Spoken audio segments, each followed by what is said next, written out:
Hello students, good morning. Students, आज हम exercise 8.3 का क्वेश्चन नंबर 2 सॉल्व करेंगे। क्वेश्चन नंबर 1 तक हमने पिछली क्लास में सॉल्व कर लिया था। ठीक है, अब देखिए क्वेश्चन नंबर 2 में क्या दिया हुआ है। कोण ए के सभी त्रिकोणमितीय अनुपातों को सेट ए के पदों में लिखिए। ठीक है, इसका मतलब क्या हुआ। ठीक है, इसका अर्थ ये हुआ कि आपके ट्रिग्नोमेट्री में जो भी आपके मान होते हैं, कौन कौन से मान होते हैं भाई, जैसे साइन है, ठीक है, कॉस है, टैन है, कॉट है, ठीक है, कॉसेक है, ठीक है, इन पांचों को आपको चेंज करना है सेक के अंदर। ठीक है, सेक ए के अंदर, मतलब इन पांचों मानों को, मतलब साइन और सेक का संबंध बनाना है आपको। फिर कॉस और सेक में क्या संबंध होता है ये आपको बताना है। फिर टैन और सेक का संबंध बताना है। इसके बाद कॉट और सेक का संबंध, इसके बाद में कॉसेक और सेक ए का संबंध आपको बताना है। ठीक है, किसी कोण ए के लिए, कोई एक न्यून कोण है ए, उसके लिए आपको इन पांचों अनुपातों का सेक ए के साथ संबंध ज्ञात करना है। इसका अर्थ ये हुआ कि आपको यहाँ पे 5 संबंध बताने हैं। ठीक है, पहला संबंध साइन के साथ, दूसरा कॉस के साथ, तीसरा टैन के साथ, फिर कॉट और कॉसेक। ठीक है, जबकि सेक का संबंध सेक के साथ सेक ही रहेगा। ठीक है, अब देखिए इसको हम कैसे सॉल्व करते हैं। सबसे पहले हम देखते हैं साइन और सेक का संबंध। साइन और सेक, अब ये देखिए साइन और सेक, इन दोनों के अंदर मैंने आपको कोई सरल समीकरण बताई थी क्या, तो आप कहेंगे भाई नहीं बताई। ठीक है, कोई बात नहीं। ठीक है, सेक का अपोजिट मान होता है कॉस। सेक का अपोजिट मान क्या होता है, कॉस। तो क्या साइन और कॉस के अंदर मैंने आपको कोई संबंध बताया था, कोई सरल समीकरण बताई थी, क्या इक्वेशन बताई थी क्या कोई साइन और कॉस के अंदर? आप कहेंगे हाँ साहब, फर्स्ट जो इक्वेशन थी वो साइन और कॉस के अंदर ही थी। ठीक है, क्या थी भाई? ठीक है, देखिए फर्स्ट हम बनाते हैं, पहले साइन और, पहले हम साइन और सेक को ले लेंगे। ठीक है, अब इसके लिए हम पहली सरल समीकरण जो कि साइन और कॉस के अंदर होती है उसको लेंगे। तो पहली सरल समीकरण होती है आपके भाई sine square A plus cos square A equal to 1। ठीक है भाई, ये आपके फर्स्ट सरल समीकरण होती है। ठीक है, अब हम पहले कॉस को राइट साइड लेके चले जाते हैं, क्योंकि आपको इस कॉस को आप सेक में चेंज कर सकते हैं और आपको सेक राइट साइड में लेना है, जबकि लेफ्ट साइड में आपको केवल साइन रखना है। इसलिए हम इस कॉस को राइट साइड लेके जाएंगे। क्या हो जाएगा, sine square A, sine square A is equal to 1 minus cos square A. ठीक है, अब आपको कॉस तो चाहिए नहीं, आपको क्या चाहिए, सेक चाहिए। तो इस कॉस को सेक में चेंज कर लेंगे। क्या हो जाएगा, sine square A, sine square A is equal to 1 minus 1 upon sec square. ठीक है, मैंने आपको बताया था 1 अपॉन सेक इसके बराबर होता है कॉस के बराबर, और 1 अपॉन कॉस इसके बराबर होता है सेक के बराबर। ठीक है, अब यहाँ पे हम एलसीएम ले सकते हैं दोनों में। क्या हो जाएगा, sine square A, sine square A equal to, अब यहाँ पे हम एलसीएम लेंगे। एलसीएम पे क्या आएगा आपके, सेक स्क्वायर ए, तो जगह भाई सेक स्क्वायर ए। अब 1 का डिवाइड में करेंगे, सेक स्क्वायर ए आएगा, लिख देंगे सेक square A minus sec square ए का डिवाइड करेंगे तो 1 टाइम, 1 का 1 से मल्टीप्लाई करेंगे तो 1 ही आएगा। ठीक है, कोई दिक्कत है, समझ में आ गया? ठीक है, अब स्क्वायर रहेंगे, देख लेते हैं हम। ठीक है, अब देखिए यहां करते हैं। ठीक है, इधर तो स्क्वायर आएंगे, क्या जाएगा इस तरीके से, sine A is equal to root, क्या क्या जाएगा, sec square A minus 1 upon sec square A, sec square.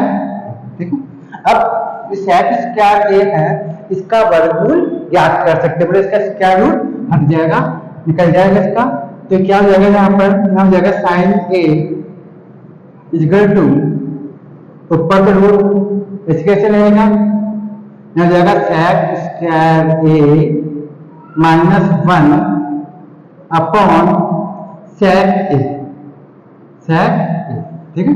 इस तरह से इस साइन और sec का संबंध आपके ज्ञात है। किसका संबंध है भाई, साइन और sec के अंदर। अगर आप ध्यान से देखेंगे तो आपके लेफ्ट हैंड साइड मतलब बाएं पक्ष में केवल साइन a है, जबकि दाएं पक्ष में केवल sec आ रहा है या कोई नंबर, ठीक है। ये आपका पहला संबंध हो गया आपको, ठीक है भाई। ये आपका थर्ड समीकरण बन गया, मतलब पहली इक्वेशन आपने बना दी जिसमें साइन और sec के अंदर आपने संबंध ज्ञात किया। अगर आप ध्यान से देखेंगे तो यहाँ पर बाएं पक्ष में केवल साइन है, जबकि राइट साइड में केवल sec आ रहा है, ठीक है। अब इसी से हम cosec का संबंध भी ज्ञात कर सकते हैं, ठीक है।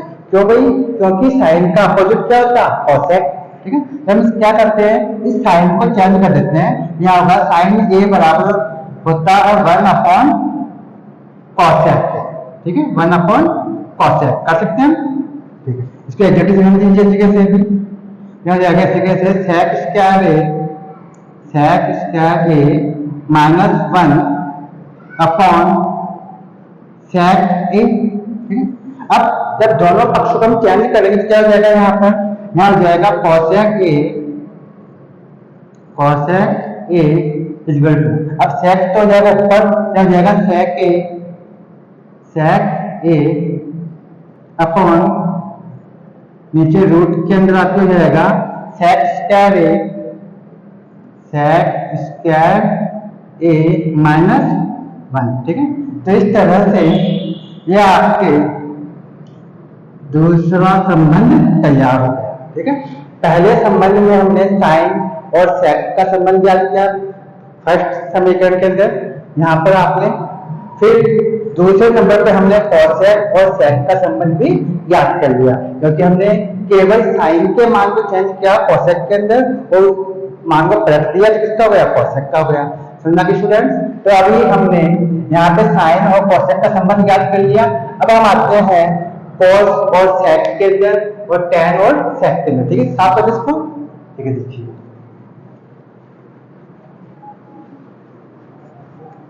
अब देखिए आपने साइन और cos sec का संबंध ज्ञात कर लिया। अब हम आते हैं cos पर, ठीक है। अब cos का संबंध आप वैसे भी जानते हैं, हर नंबर में देखते हैं। मैंने आपको बताया था कि एक सीधा मान और एक उसका उल्टा मान कभी भी गुणा में आता है, उसकी वैल्यू क्या प्राप्त होती है, वर्ग।